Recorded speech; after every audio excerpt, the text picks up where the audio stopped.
درود پاک کی برکت سے نیکیوں کی مٹھاس میں تبدیل ہو جائے گی. تو اپنی زندگی میں اس مٹھاس کو داخل کر لیجئے. السلام علیکم ورحمۃ اللہ وبرکاتہ. وعلیکم السلام ورحمۃ اللہ وبرکاتہ. محمد منیر اتاری کراچی سے عرض کر رہا ہوں. حاج صاحب آپ کی بارگاہ میں ایک سوال ہے. اکثر عبادات ایسی ہیں جو وقت کے ساتھ خاص ہیں. کیا درود پاک کا بھی کوئی خاص وقت ہے یا نہیں؟ درود پاک کا کوئی وقت مقرر نہیں ہے. یہ ایک ایسی عبادت ہے کہ اس کے لیے وہ صحیح وقت اور مکروہ وقت اور ممنوع وقت کی کوئی کنڈیشن نہیں ہے. ٹھیک ہے. اور اس کے لیے یہ بھی شرط نہیں ہے کہ وضو ہو یا نہ ہو.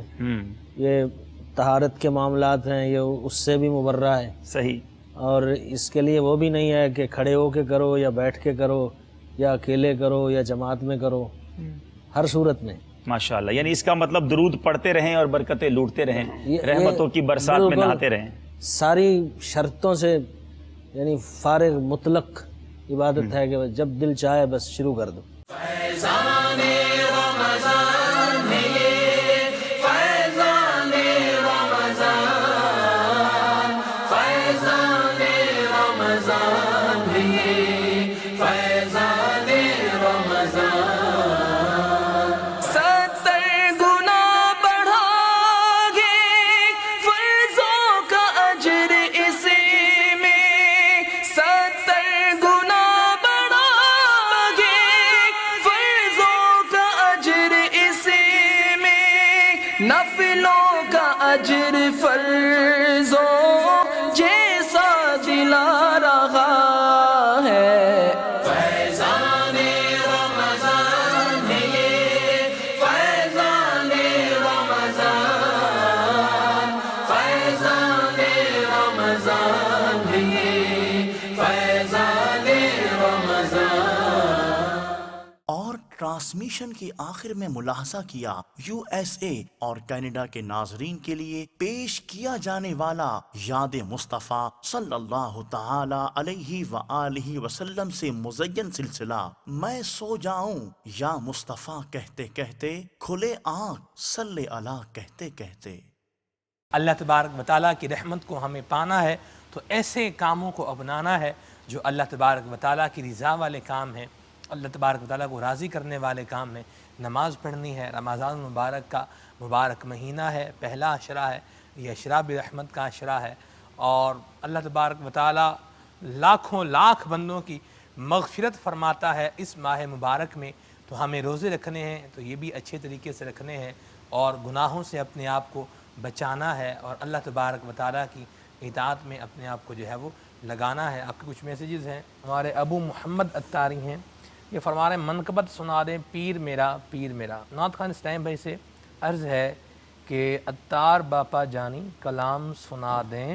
یہ ہیں علی رضا اتاری ہیں، ان کا میسیج ہے. جی حضور.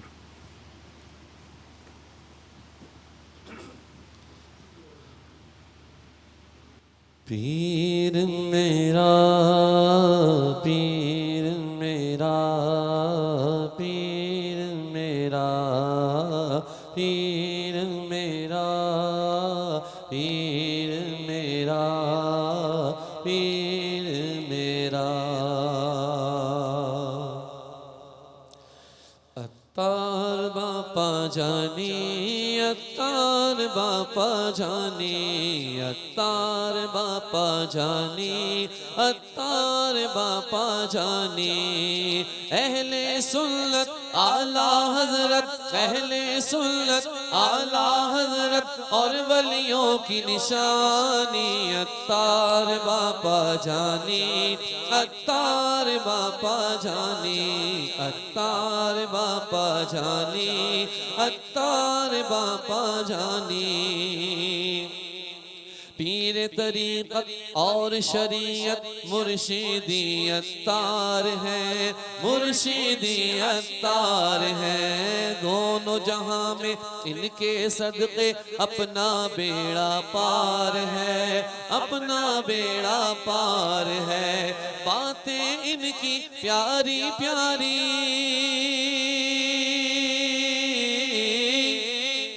باتیں ان کی پیاری پیاری ہیں کتنی ایمانی. عطار باپا جانی عطار باپا جانی عطار باپا جانی عطار باپا جانی. سنت نبوی کو ہے پھر جلایا مرشدی عطار نے مرشدی عطار نے. سنت نبوی کو ہے جلایا مرشدی عطار نے مرشدی عطار نے. فیض نبی کو ایسے لٹایا مرشدی عطار نے مرشدی عطار نے. سارے جہاں میں چرچا ان کا سارے جہاں میں چرچا ان کا ہے دنیا دیوانی. عطار باپا جانی عطار باپا جانی عطار باپا جانی عطار باپا جانی. عزت و عظمت دولت و شہرت بس میری عطار ہے بس میری عطار ہے. میرے لیے تو میرے مرشد سب سے بڑی سرکار ہے سب سے بڑی سرکار ہے. ان کے علاوہ کس کو سناؤں ان کے علاوہ کس کو سناؤں اپنی درد کہانی. عطار باپا جانی عطار باپا جانی عطار باپا جانی عطار باپا جانی. فیضان رمضان فیضان رمضان فیضان رمضان رمضان رمضان رمضان رمضان رمضان رمضان فیضان رمضان رمضان رمضان رمضان